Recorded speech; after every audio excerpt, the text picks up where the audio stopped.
gracias por la invitación. La compañera me propuso hace una semana venir para acá y la verdad que acepté rápidamente porque, como decían, creo que es un momento político argentino y latinoamericano en el cual es necesario sentarse a debatir, sentarse a hacer algunos balances y poner en común algunas ideas, fuerzas de todo lo que recorrimos en estos últimos más de 10 años y pensando en lo que vamos a construir hacia adelante.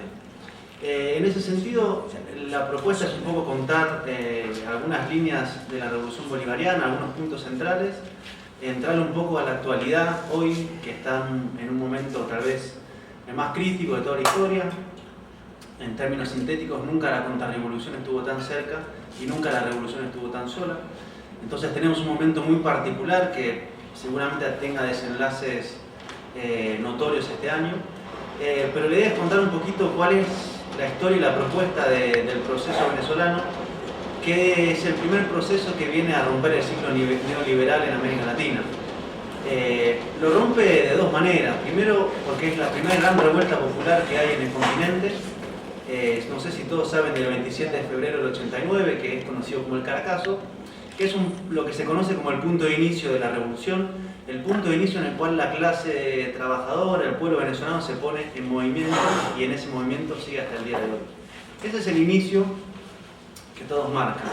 Una gran revuelta popular sin conducción, sin liderazgo, que viene a decir un basta a un modelo económico, político, cultural excluyente, marcado por el bipartidismo y una pobreza extrema en un país que, digamos, tiene la fuente de petróleo, que es tal vez la que mayor riqueza puede producir, y una ausencia de liderazgo muy fuerte, que de alguna manera es lo que aparece en el 92 cuando Hugo Chávez aparece en escena con el intento de golpe cívico-militar del 4 de febrero, que es cuando todos conocemos a Hugo Chávez. Y nace un poco el mito de Chávez, ¿no? Se cuenta siempre que en esos carnavales, es decir, unos meses después, ya los chicos iban vestidos con boinas y diciendo yo soy Chávez. Entonces, ya en el 92 hay un Chávez, un dirigente muy claro que aparece, que viene de la Fuerza Armada, que viene de una tradición ligada al nacionalismo venezolano, que es la clave de Simón Bolívar, esta idea de independencia latinoamericana, idea de proceso de liberación con fuerte protagonismo popular, y un pueblo movilizado que dijo basta, que no tiene grandes niveles organizativos, pero que puso en crisis, una crisis orgánica, podríamos decir, al régimen que era conocido como la Cuarta República. Ese es el inicio, digamos, antes de acceder al gobierno empieza el ciclo de la Revolución Bolivariana. Chávez gana en el 98 y ahí su primera medida es, de alguna manera, volver a fundar Venezuela, iniciar la Quinta República e iniciar una nueva constitución, es decir, sentar las bases del país a punto de ser construido. Eso se conoce como el proceso constituyente, que es el momento en el cual durante un año hay asambleas en todo el país y en todos lados se debate para ver cuáles son los puntos fundamentales de la nueva Carta Constitucional. Eso se hace después en Bolivia, se hace también en Ecuador, es como un rasgo común de varios procesos latinoamericanos que tienen que ver con la idea de volver a empezar y, en el caso de Venezuela, volver a retomar el proyecto histórico. El proyecto histórico que él plantea, que tiene tres raíces, que es Simón Rodríguez, que es un poco el padre de la filosofía y la pedagogía latinoamericana, Simón Bolívar, aquel que encabezó la independencia desde el norte y bajó hasta Perú y conformó la Gran Colombia, esta idea muy fuerte, unitaria, continental, y Ezequiel Zamora, que era un dirigente campesino que en las guerras federales hacia 1860 encabezó lo que fue la última gran disputa por sacarle las tierras a la oligarquía, que es la que se queda en realidad con el proceso de independencia, ¿no? Esta idea de que hubo un proceso que fue traicionado, que fue agarrado por una oligarquía que se quedó con las tierras, después con el petróleo, y el proceso de la revolución viene a continuar ese gran proyecto trunco. Eso es una idea muy fuerte que hay en Venezuela, que la va a decir cualquier persona con la cual uno hable, que tiene que ver con un sentido histórico muy fuerte y una continuidad en una búsqueda de libertad que es venezolana y que es fundamentalmente latinoamericana. Ese es el inicio de la revolución. Pueblo movilizado, un liderazgo muy fuerte, un proyecto político que se retoma, una nueva constitución, y ahí los primeros pasos de Chávez que van en dos direcciones. El primero es quitarle poder a las clases dominantes. Estamos hablando de la oligarquía, se hace una ley de tierras para quitarle algunas de las primeras grandes propiedades, se nacionaliza el petróleo, y ya esas dos grandes medidas desencadenan una respuesta golpista. Pero lo primero es si nosotros llegamos y queremos volver a empezar, tenemos que quitarle poder a alguien. ¿A quién le quitamos poder? Burguesía, oligarquía y imperialismo en el caso del petróleo. La particularidad de la burguesía venezolana es que era una burguesía altamente improductiva, parasitaria se dice, o sea, su negocio era vender petróleo a los Estados Unidos en crudo, más barato que el precio del mercado internacional, quedarse con la guita y hacer grandes edificios y comer de maravilla, mientras el pueblo estaba oprimido. Es una burguesía altamente improductiva que tenía todo su negocio atado al petróleo. Entonces, esas son las primeras medidas de Chávez, el 99, 2000, 2001. Son 3 años que ya desencadenan la reacción violenta que se va a traducir en el golpe de Estado del 2002, el paro petrolero y el referéndum provocatorio del 2004. Ese es el gran ciclo. Y en paralelo a que le quita poder a los sectores dominantes, empieza a un país realmente abandonado por las clases dominantes, sin nunca un proceso, digamos, parecido a lo que pudo haber sido acá el peronismo, es decir, un proceso más de corte nacionalista, o como cada uno lo interprete, pero nunca pasó por una etapa en ese sentido. Entonces había un vacío gigantesco y una deuda inmensa. Se dice, y más que decir pasaba, el pueblo en Venezuela comía comida para perros en los 80, es decir, había una situación de hambre muy fuerte. Entonces lo primero es saltar esa deuda histórica, avanzar en educación, salud, sedulación, acceso al agua, a la vivienda, a todo. Y para eso Chávez hace el primer gran llamado, que es que la gente se organice para resolver sus problemas. Ya de entrada, el planteo es, no es el gobierno quien va a traer las respuestas a sus necesidades, sino que ustedes se van a tener que organizar para construir y ejecutar las respuestas. Por ejemplo, hay un problema muy grande en Venezuela y en realidad en todo el continente, que es el título de las viviendas. Nadie tiene título de su propiedad, poca gente en los sectores populares. ¿Qué plantea Chávez? Conformar los comités de tierra urbanos. Entonces en cada barrio se organizan, hacen un censo de la población, ven cómo están los títulos y plantean una forma de resolución de la tenencia de las viviendas. No hay acceso a agua en los barrios, también mesas técnicas de agua, toda la comunidad se reúne y de conjunto plantea una solución, la lleva a la institución y la ejecuta la misma comunidad. Eso es un ejercicio que empieza desde el inicio.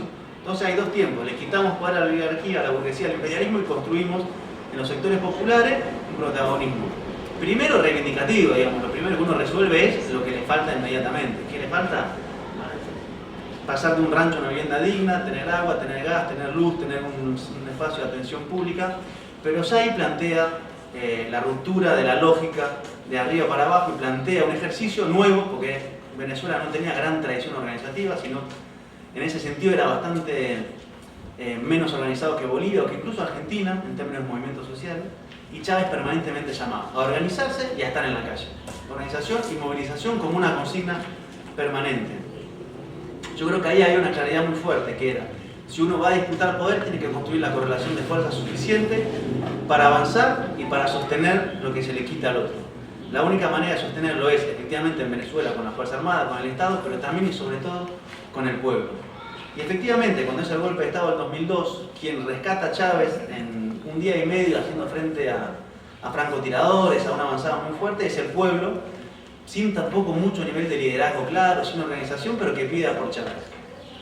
Y que en 2 días recupera a su presidente, cosa que en la historia latinoamericana es bastante única, digamos, que hagan un golpe de Estado, se lo lleven los milicos y el pueblo salga y logre recuperarlo, con cantidad de muertos importantes, pero que se planta y exigen que vuelva, es un punto de quiebre incluso en el imaginario latinoamericano, o sea, se rompe esta idea de que ellos pueden venir y hacernos un golpe. Y ahí aparece también muy fuerte y se consolida la idea de lo cívico-militar. La Fuerza Armada Bolivariana tiene un componente muy popular, o sea, no es una clase, no son las clases medias altas quienes integran la Fuerza Armada, sino que es popular y con un trabajo de Chávez que venía conspirando desde los años 80 de conformar estos espacios de debate bolivarianos, nacionalistas, retomando experiencias continentales. Y ahí se crea, ¿no? Lo rescata Chávez, el pueblo, la Fuerza Armada, los cuadros medios para abajo. O sea, muchos de los que incluso lo habían acompañado a Chávez para ganar las elecciones, lo traicionan y son parte del golpe. Entonces ahí queda conformado el líder más claro que nunca, el pueblo en proceso de organización y movilización, y una parte de la Fuerza Armada que sigue leal al proceso, y ahí están de alguna manera las 3 coordenadas. Ahora, yo creo que hay un análisis en ese momento que plantea que si bien hay millones de personas, los niveles organizativos son todavía débiles. Y ahí aparece la gran política de las misiones sociales, que empieza en el 2003, que es, sistematizar el proceso de resolución de la deuda, entonces la misión de educación, misión de salud, misión de operación de ojos, etcétera, etcétera, que depende directamente de la presidencia y que crea una primera corriente de institucionalidad paralela. Vamos a plantearlo así. Chávez agarra un Estado burocrático organizado por las clases dominantes venezolanas de los últimos 200 años. Ese Estado no puede dar respuesta a los tiempos populares, a las necesidades populares. Lo trabaja por dentro, pero ya plantea, bueno, vamos a hacer algo paralelo a este Estado. Y crea las misiones, que son del pueblo, en relación directa con la presidencia. Uno puede ver lo que era una jugada táctica o, a la luz del tiempo, con lo que son las comunas, que es sobre lo que trata el libro, una jugada estratégica. Es decir, plantear ya desde el principio la necesidad de construir otra forma de Estado. O sea, no solamente el Estado, tal y como fue construido por las clases dominantes, es insuficiente y no sirve para generar la política que queremos hacer, sino que además hay que construir otra forma de organización, no solo reivindicativa, sino que organice a la sociedad. Ese es el ciclo hasta el 2005. Hay un referéndum en el medio, se gana, un paro petrolero, se resiste, y hasta ese momento es un proceso antiimperialista, nacionalista, pero que todavía no habla de socialismo, digamos. Es una idea más general. Chávez agarra como era por lo menos herético, ¿no? Digo, gran parte de la izquierda, de la intelectualidad, mucho no le gustaba a Chávez, porque no citaba los clásicos que había que citar, porque era un hombre campesino, militar, que cantaba canciones de bolero y citaba a Fidel Castro, pero también citaba un libro de oráculos. O sea, era un tipo que hablaba como hablaba la gente y a la gente le gustaba. Y él rápidamente empezó a formar ese contacto y esa pedagogía presidencial, vendría a ser, ¿no? Ahí empiezan los presidentes, empieza un poco este diálogo constante entre Chávez, que hablaba 3, 4, 5 horas, y un pueblo que le escuchaba 3, 4, 5 horas. Y en el 2005 hay un cambio de etapa muy fuerte. La derecha se queda sin estrategias, no se presentan a disputar las legislativas. Y Chávez plantea, uno, el carácter socialista de la revolución. Ya cuando viene a Mar del Plata en el 2005 está hablando de socialismo. Quienes fueron ahí, quienes fuimos, escuchamos que hablaba ya de esta gran idea, que es de ahí, del 2005, justo en ese momento lo empieza a plantear. Pero un socialismo nuevo, que no tenga nada que ver con el socialismo de la Unión Soviética o con experiencias pasadas, tal vez. Sí, siempre con la referencia en Cuba, porque es como el aliado primero y principal de la revolución. Digo, en Venezuela hay como 30.000 médicos cubanos, o sea, sin Cuba, Venezuela no sería lo que es hoy, pero plantea un socialismo del siglo XXI, bolivariano, algo a ser creado. La idea de fuerza es, dentro del marco del capitalismo no podemos dar respuesta a todos los problemas que tenemos, hay que construir algo que no sea capitalista. O sea, ¿qué es algo no capitalista? Es una pregunta, y tiene que ser venezolano, o sea, en clave de nuestra propia historia, de nuestra tradición política, de nuestra forma organizativa como pueblo venezolano. Ese es el primer planteo.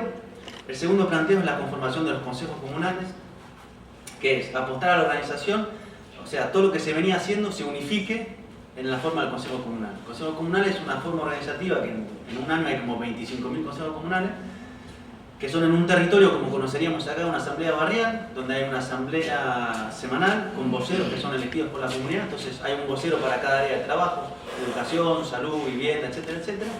Y eso empieza a sintetizar en su interior a todas las formas anteriores. O sea, el Comité de Tierra Urbana se une al Consejo Comunal, la Mesa Técnica de Agua se une, el Centro de Salud se une, y todo empieza a confluir en un primer esquema organizativo local, pero que se multiplica por todo el país y que es el embrión de lo que es el proyecto socialista.